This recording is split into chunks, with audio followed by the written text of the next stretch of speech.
Hi everyone, welcome back to my channel. If you're new here, my name is Lynn. If not, welcome back. For today's video, we're going to be talking about my care recommendations when it comes to Hoya Curtisii. If that sounds exciting to you, keep on watching.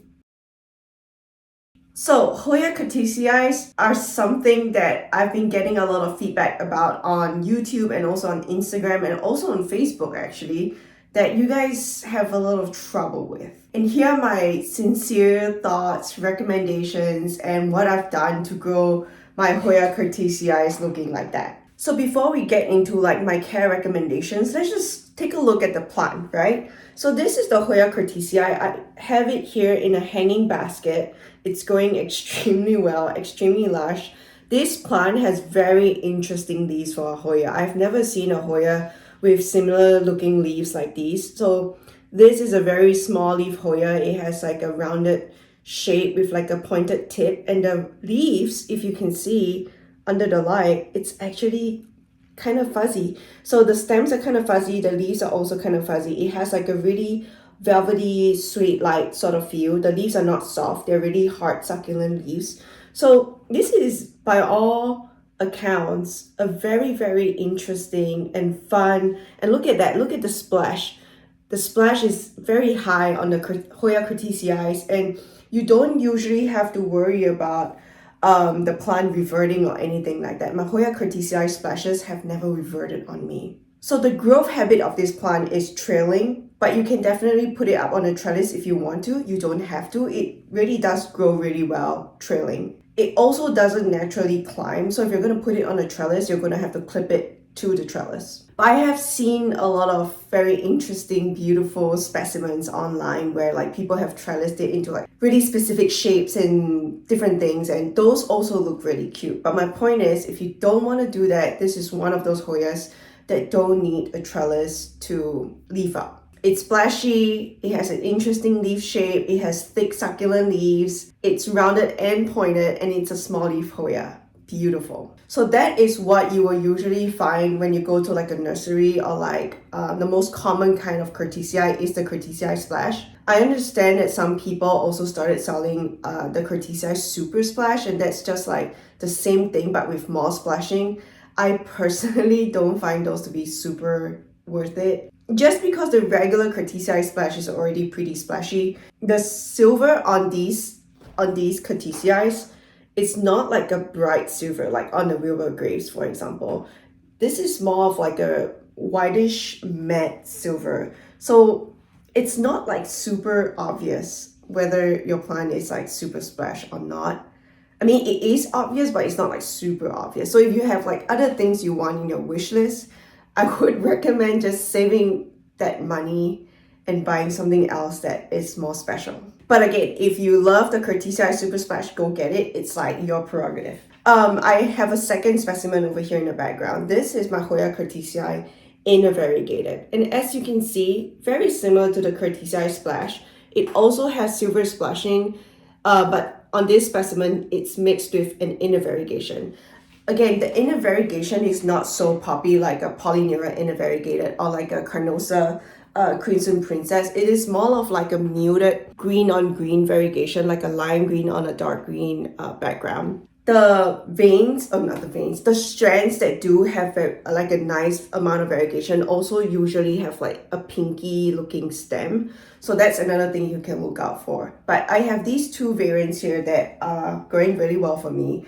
I recently acquired a one note cutting of the Hoya Curtisii elbow. So that's still like a little baby plant. If you're interested to see how that looks, you can go check out my most recent Hoya After Hours video where I talk about all my recent props and stuff. So go check that out. I also think it's very, very cute. Now that I've introduced you to the plants and what they look like, let's talk about the conditions and my care recommendations, because I've heard so much complaints online about how difficult this plant is to care for. I've grown like two Curtisii splash mother plants in the past. One I've already let go. This is the second one that I have. And this one I grew legit from like a 2 or 3 note rooted cutting. And I'll insert a picture on the screen right now if I can find it. And I want to show you how you can bring your Curtisii cuttings from like a 2 note little tiny sad little thing to like a trailing beautiful plant like that. And that's what we're going to be focusing on. So I will talk about, well, I've already talked about the trellising bit. So I have 6 points to go through in this video. The first one we're going to be touching on is light. So for this particular Hoya Curtisii, it's growing in an east-facing window. It's hanging in the window. There's no artificial light supplement to this Hoya, although it's in a room with other grow lights. So I'm sure like a little bit of that light also gets absorbed by this plant, I would assume. But it is sitting at, or rather hanging in an east-facing window, and it's doing very well in an east-facing window. In my previous apartment before I moved to this house, it was also sitting in an east-facing window with like really direct morning sun. And behind tinted windows, it does really well. It doesn't burn. If you have older, non-tinted, completely clear windows and your east-facing window gets like really direct, hot morning sun, I would recommend maybe pulling back a couple inches from the window so it doesn't get like such hot direct light. That said, in bright indirect light is where this Hoya really thrives. So if you don't have an east-facing window, all you have is a west-facing window or a southwest-facing window, this Hoya will do well. Just make sure you kind of pull it back from the windowsill a little bit so it's not hanging right in the window, especially if you have non-tinted windows, because really hot, scorching direct light will burn the leaves of this Hoya, especially the baby leaves. The other reason why I don't recommend putting it in the path of like really intense, bright, scorching light is because it's going to bleach out those leaves. And remember how I said like the silver is already not super obvious. When you bleach out this Hoya, that contrast drops even more, and I think it just doesn't quite make it as fun and as good looking as when the leaves are not like bleached. That said, if you have no windows, you don't need a window because this is grown directly under grow lights. And again, I use generic grow lights. I use I mostly use generic grow lights, but now that I have like some Barinas and Sanseas from a previous video experiment, I have those too. But this one in particular is going under a very generic Amazon grow light with thousands of reviews. It's not special in any way. It's just a regular full spectrum grow light. So this is going under a grow light. I've put it in like a thrifted glass to kind of lift it up a little bit more to give it more vertical space and to take up more vertical space on the shelf, because I just don't have that much space for trailing plants. But it also helps to bring the plant closer to the light, which is great. So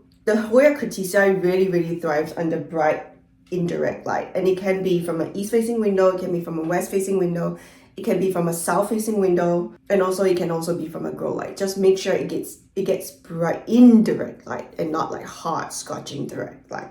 Unless you have tinted windows, then I think there's an exception for that. So play around with your plant and find a spot that works for it is what I would recommend. The second thing we're going to talk about are temperatures. So both of these plants are not grown outside. They're both grown strictly indoors in ambient conditions. They're not grown in a cabinet. I don't own a cabinet. My indoor temperatures are usually 65 degrees Fahrenheit to 75 degrees Fahrenheit. If I turn off the AC in summer and just let the breeze like ventilate through the house, it might go up to 80 degrees Fahrenheit. But they're strictly indoor plants. That said, I have grown these hanging completely shaded under a balcony in my previous apartment, just hanging in the breeze. And it did do pretty well even in 90-degree weather outside in Kansas. But it was in complete shade on a balcony. So that's a huge caveat. So if you want to grow this outside, I think you can. Just make sure that like it's not getting direct sun. Otherwise, all of those baby leaves are probably going to get scorched. And also pay attention to watering, because like growing stuff indoors and growing stuff outdoors is very different when it comes to your watering schedule. So if you're used to watering your plants, like, I mean, it really depends on the size of the plant as well. But let's just say you're used to watering your Hoya Curtisii like once every 2 weeks. If you bring it outside, you're gonna have to water it more frequently, because outside there's wind, there's heat, there's all of those other factors that lead to a faster rate of absorption by your plant, but also evaporation from the soil. So those two things come into hand. So we talked about my temperatures. The next thing I want to talk about is humidity. So these Hoyas, the Hoya Curtisii, I do notice that if the humidity drops too low, especially back when I was in Kansas and the humidity drops to like 15% or like 20% in winter, the baby leaves will abort. As in they will grow out and then they'll dry out before they can fully form. So my current humidity, once I started realizing that my Hoyas cannot survive in 20% humidity, I got humidifiers. And if you're interested to find out more about my thoughts on my favorite humidifiers and what I would recommend when you're shopping for humidifiers, I will include my humidifier deep dive video in the description box below if I remember. But that's it. So I do use humidifiers in winter in the different rooms I have my Hoyas in, just to boost and bump up that humidity. So I will say on average now, ever since I started using humidifiers at home, back in the apartment in Kansas and also in this house, my humidity never drops below 40%. Its lowest maybe 35%, but usually like around 40% minimum. And I find that most Hoyas in my collection, or rather I wouldn't say most, all of my Hoyas in the collection do pretty well with a minimum humidity of 40%. And these also do really well for minimum humidity of 40%. So we talked about light, temps, humidity. The next thing I want to talk about is substrate. So I've grown both of these Hoyas in fluval, in leca, in pond, and also in soil. And they kind of grow really well in all of those formats. I haven't noticed anything really significant in changes in its growth or anything like that. They really do grow really well in all of those formats. That said, both of my specimens over here are grown in a loose chunky soil mix, so they are actually not in fluval or like any sort of semi-hydro setup. No special reason for that. I just happened to run out of semi-hydro substrates at the point when I was repotting them, so there's like no special reason whatsoever. The point is I have grown them in both semi-hydro and in soil, and they do well in both. Light, temps, humidity, substrate, and that brings me to the next point number 5, which is fertilizer. So if you're interested in my fertilizer routine, you can go check out my video that I will link down in the description box below. I made it quite a while ago, but it's still exactly the same. I don't use any fancy fertilizers. I just use whatever is on sale at a DIY shop or like a big box store. So like Miracle Grow, if Miracle Grow is on sale, that's what I'm using. If Star Green is on sale, that's what I'm using. It's just a really basic general purpose fertilizer. It's like in a blue crystal form, and then you just add it into a bottle and dissolve it. And that is what I use. Every 3 to 4 weeks though, in summer, I bump up that frequency. So like every 2 weeks to 3 weeks in summer, and then maybe every month in winter. So every 4 weeks in winter, I will add on CalMag. So calcium, magnesium droplets into my watering can just to supplement the fertilizer routine. And I have found, so I used to grow Hoyas without CalMag for like about a year, and then when I started growing Hoyas with CalMag, I have, again, anecdotally, I wasn't measuring anything objectively. So like subjectively, I did notice better growth, faster growth, more resilient growth when I started using CalMag in my routine. But I don't recommend using CalMag like every single watering, because I do think can lead to like a really high salt content in your soil.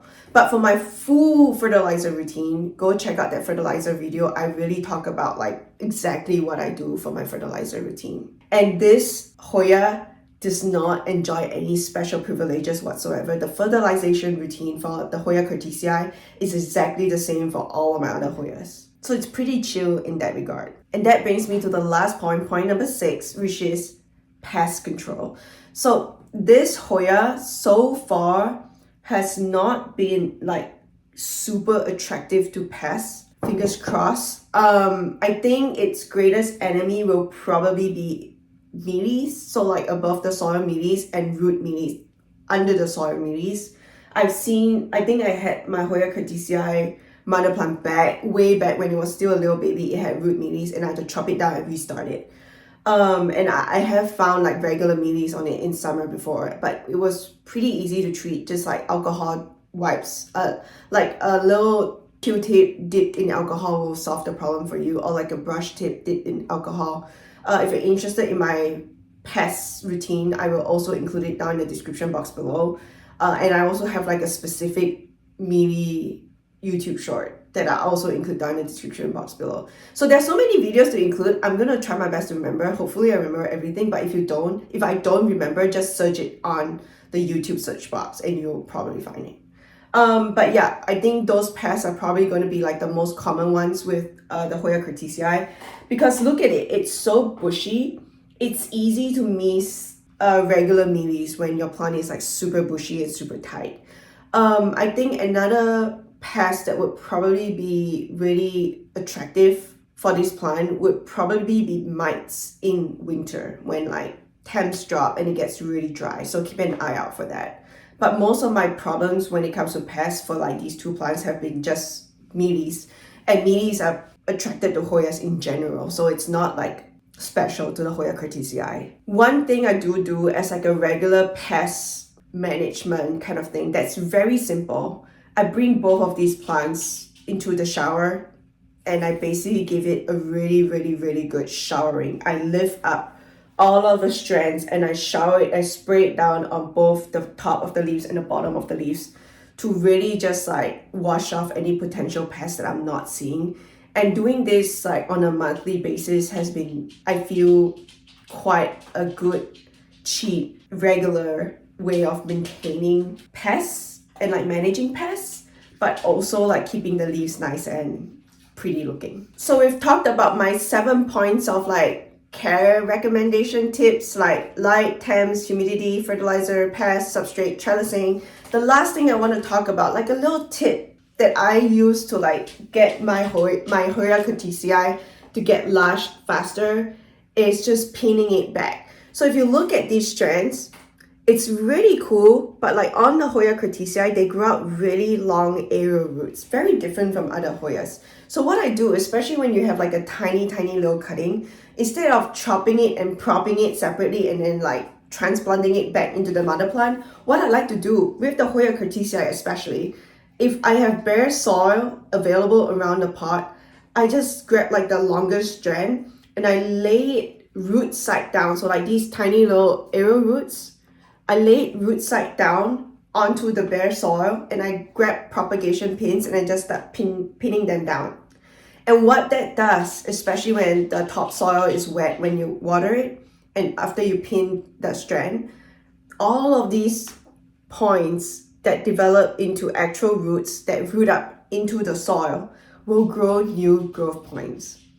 And this is the same technique I use to like growing out a lusher pothos plant or like any other aeroid that like trails like crazy and has aerial roots. I usually wind it back into the pot, pin it down with propagation pins to help it get even lusher. And that's what I do for the Hoya Curtisii as well. And I have found that it has worked extremely well. You don't have to like chop, prop, and then like put it back in the mother plant. Like for this plant especially, because look at those aerial roots. And these are just growing in ambient conditions. They're not growing in a prop box or anything like that. The aerial roots are really nice and long. And I like to just, wind them back into the pot, pin it down.